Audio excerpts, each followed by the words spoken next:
Moneyball fam, how's everybody doing out there? This is Donovan D. Money Scott. Today I have my man, Mr. Troy Banks. We are spitting seeds with you. We have a very special guest we're excited to talk to today. This is Charles Mack. Welcome to the show. Appreciate it. Yeah, it's excited to be here. It's been a minute, so long time coming. Yeah, man. Thank you. Thank you, like I said, for taking the time. So I'm going to let Troy jump in here with the first couple of questions because I know he had them and he was looking forward to asking these. So go ahead. Yeah, man. First off, how you doing? How's life? Great. I'm actually, it's 4:15 over here because I'm in Texas right now, so I'm Central Time. Texas. Me and my wife, I just got married about 4 months ago and just doing great. Congrats. Thank you. I saw a bunch of pictures and stuff, and seriously, that's awesome. So good for you. Good for Thanks, man. So what are you doing in Texas? You guys out there now? Is that where you live? Yeah, I just bought a house out here.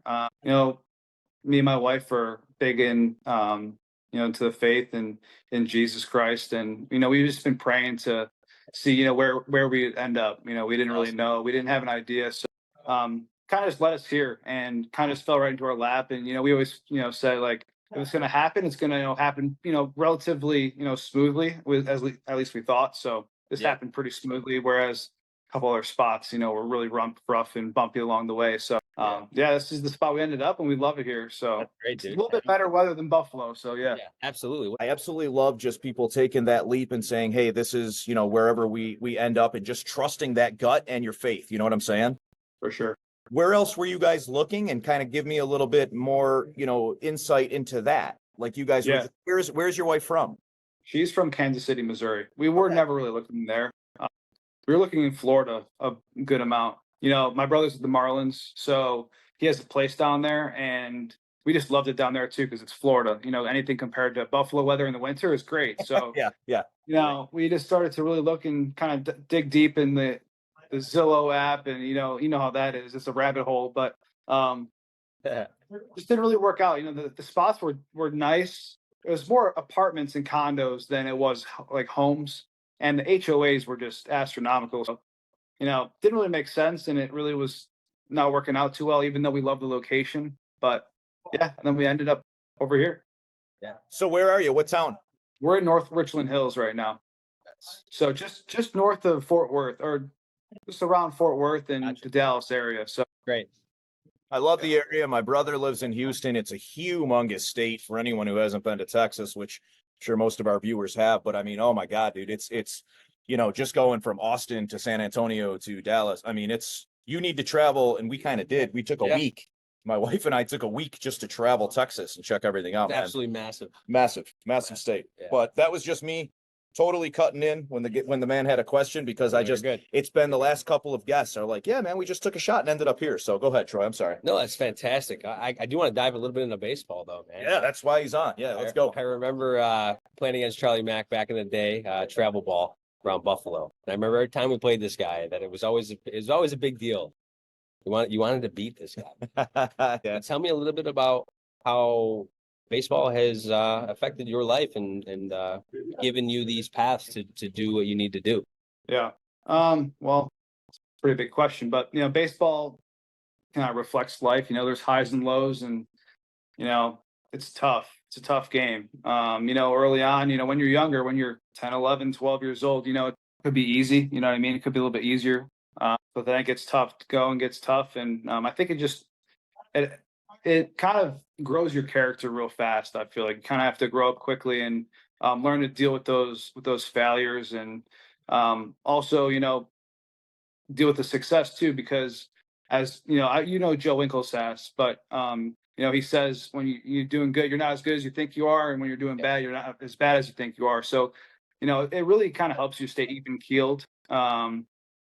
Whereas like my wife, she never played a sport with a ball, so she never really had teammates per se.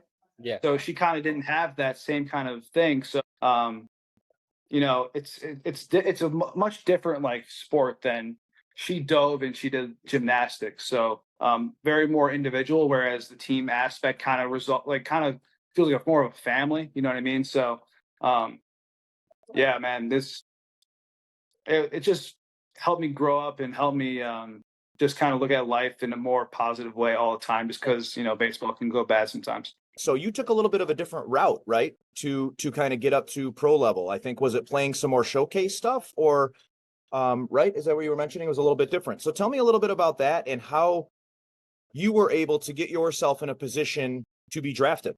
Yeah.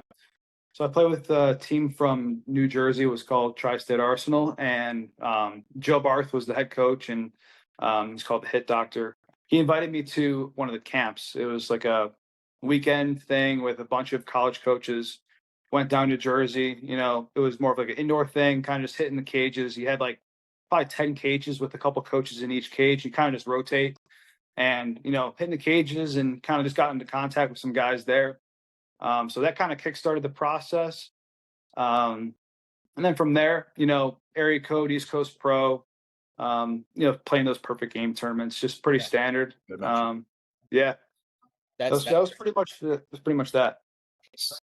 Sorry. You're good. So I guess in me not having the path, that yourself and Troy have, the perfect game tournaments. And now how old are you at this point? When you're playing these, because this is probably freshman. Okay. That's when it really started. Maybe, 8th grade, because I got invited to that thing, probably freshman year. I remember we won one of the PGA I think it was WWBA tournament in freshman year. And that's when it was really ramping up. And it was earlier back then, you know what I mean? I think it has to be a little bit later now. They can't really contact the guys until they're a certain age. I don't know what the age is, so I don't even want to say it, but it sounds man, like a lot of self-promotion, right? Nowadays, it's way more about that. Even back then, right? Like you're out kind of hustling and promoting yourself to get noticed as opposed to someone else scouting you. Is that fair to say? Definitely. You have to have your own certain amount of, kind of go out and, try to do, some not public, but like try to showcase yourself, in some ways. Now it's a little bit more flashy where, coaches like that. And but back then I feel like it was kind of more just like, you do it the right way, and then you get noticed, you know what I mean? Yeah. More hard work, more grind. Yeah. So you going to these tournaments and playing with Tri-State Arsenal, who was kind of the driving force in that? Was it your dad? Was it an uncle? Was it you? So who was the one telling you this is what you need to do to get drafted out of a small school like Williamsville East? The driving force early on, for sure, and even now, is my dad. Just growing up, you kind of want to emulate him. If you're fortunate enough to have a dad growing up, he takes you under the wing, and you try to do whatever he does, and that was baseball for him. So that really pushed me, and I just wanted to be like him, and be as good as I can be at it. I would say for the end of that question, Ron Burnick, for sure. He does hot corner athletics. Okay. You should hit him up for an interview. That he would love that. I'm absolutely going to. I've already, you guys have mentioned that. Yeah. My son's actually playing for Academy now. And I know that they're kind of on the other end of town because I'm in the Hamburg thing, but I am going to, but I'm sorry. Go ahead. Yeah, no, he really helped out. He was a guy that kind of gave me a little bit more of, what to expect. And he also threw batting practice to me every single day. I'm just absolutely, eternally grateful for that. It was really a blessing. Did he play pro ball? No, he didn't. He played at Canisius. He had a shot to, but back in that day, like, you wanted to win the ball games, right? So he had to go out of his own position. He had to go from shortstop to catcher. So he unfortunately didn't really get the looks like he should have, if he was actually playing his real positions. But yeah, he was in contact with a lot of the scouts as well. And, him just being such a people person, like, he just clicked with the guys, and it was just so much easier to talk to the scouts, and just this process was way easier. I got to ask you, man, your success is tremendous. And I feel like sometimes, even this guy here, right? Sometimes when I speak with athletes of all levels, right? Unless you are maybe a Johnny Damon, right? Or someone of that nature, there's almost a sense of, could have been, or I was this close, right? And then whatever that preventative measure was, call it injury or call it, let's look at the pool of athletes, that are involved with this, especially baseball with so many rounds, and just how good these players are. But Charles, you were the elite of the elite. You know what I'm saying? Like you get drafted and you play at that level, just like you guys are elite baseball players. And I almost feel like, even sometimes even speaking to you, it's like, yeah, I was almost there. Let's not get it twisted. You were there. I mean, do you feel at all like, I guess disappointed is the wrong word, right? But I mean, where do you feel with everything now as far as content or, you know what I'm saying? Yeah, Maybe I'm not explaining it the right way, but do you know what I'm getting at? I know what you mean. Yeah. First of all, I think it's a gift from God. I feel like there's a higher purpose in, my life and, Troy's life, play baseball at a real high level as well. Definitely a higher calling and, to push people to know and to just be a light to others. You know what I mean? Like Love that. my athletic ability is just from him. And, if I don't tell people and, push people towards Jesus and, his forgiveness of sins for us, through what he did on the cross for us and rose again on the third day. If I don't, make that known, and I need to do a better job of it as well, day to day, but, whatever I did in the baseball field is, it's going to pass, it's really not for anything. So I was fortunate enough to, get drafted and have, a few, good fun years. And obviously, was disappointed, how it ended. Was it I don't think I'm, was it the injury that was kind of, if you, for lack of a better word, like nail in the coffin, at the end there was like, it hey, was underlaying, definitely. It Yeah. was definitely underlaying. It was hurting my throwing a lot. Yeah. When the going's getting bad, sometimes, and if for my case, I try to do a little bit too much.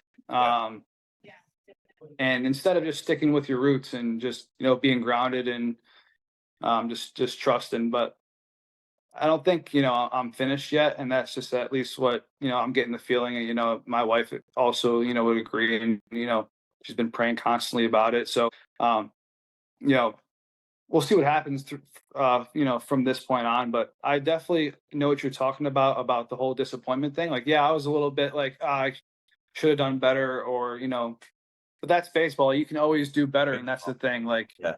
it's so tough. That's So what I say. I mean, you can even make it to the big leagues, and then you want to be a Hall of Famer. And if you want to be a Hall of Famer, you want to be a first ballot. Like it never. You did stops. mention Right. that when I first spoke with him. so true. You have to find a point where you're content with yourself. I mean, if you did what you did, or what anybody did, if someone played college baseball, that's Right. good enough, Right. right? I know, looking back, but What Yeah. are the goals? I know that you had said, the wife and some different things, and by no means do I think the story of Charles Mack is even remotely close to over. I think we're just getting started, to be quite honest. What are the goals? What would you ultimately like to do? Would you like to coach? Would you like to be involved with kids? Where do you see yourself maybe 10 years as far as your baseball path, and then maybe baseball aside, with your own family and maybe things you'd want to do on your own? Yeah, our goal has been and will always be to get to the big leagues. I love that. That's- I love that. That's unwavered answer, bro. I love that. Yeah, that's not going to change. So short-term goal is to get back to 100% strength and healthy. I'm getting close. I'm long tossing now. I'm at 135 feet, and it's I have no pain right now, and that's the thing that I haven't had in probably about 8 years. I heard it when I was 12. I'm 24 now. I heard it when I was 12. wow. I had surgery, which I shouldn't have had surgery on. I only got one opinion, and we just went with that opinion. So first of all, I'd say, if someone has an injury, get a couple opinions, get some ideas of what you're doing and what you need to have done. Now, are you talking about your last surgery or a long time ago surgery? No. When I was 12, I had an avulsion. Oh, you had a on my wrist. surgery when you were 12. Okay. Yeah. I was in Cooperstown and I hurt my elbow. I was throwing, too much and too hard for my age. And my body wasn't developed yet. So I had surgery on that. And then when I was a freshman, I was pitching in the WWBA that we actually won. And on the second last pitch, I felt it again, same exact thing. So I popped it off again, but this time I didn't tell anybody.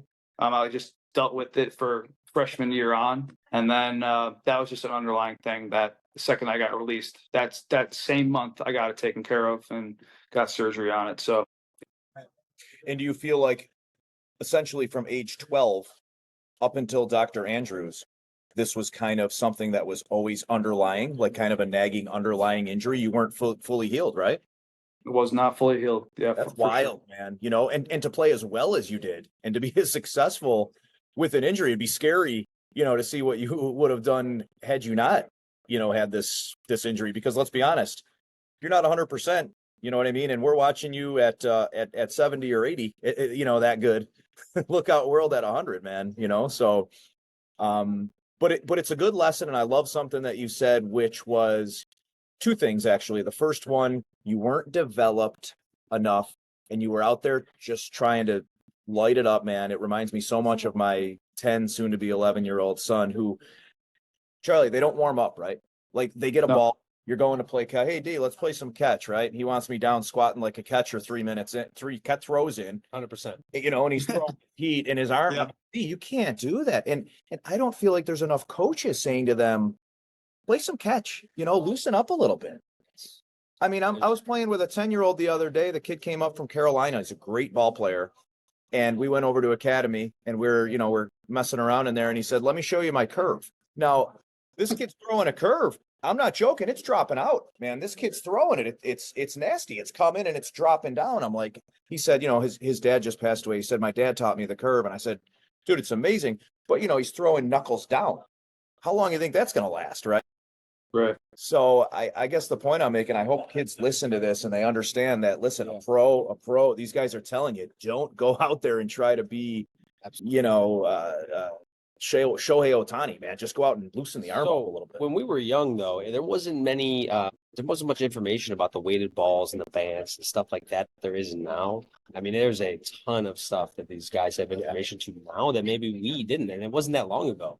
Like, do you agree with that, Charlie? So, yeah, for sure. And the pitch limit thing, like we would just roll up, you know, the next day we would throw another game. And let me tell you something. Sorry to interrupt you. A good player like Charlie, I don't know if you were pitching. Were you pitching at that time? Yeah, I was pitching. That's what I wanted to do was pitch. Coaches would pitch the crap out of the good players. Yeah, they would. And that was just that was just it. They're trying to maximize, you know, Hey, you're going to pitch every other game, yeah, Charlie. yeah. And you're going the distance. You know what? Let's ask Seriously. about that a little bit.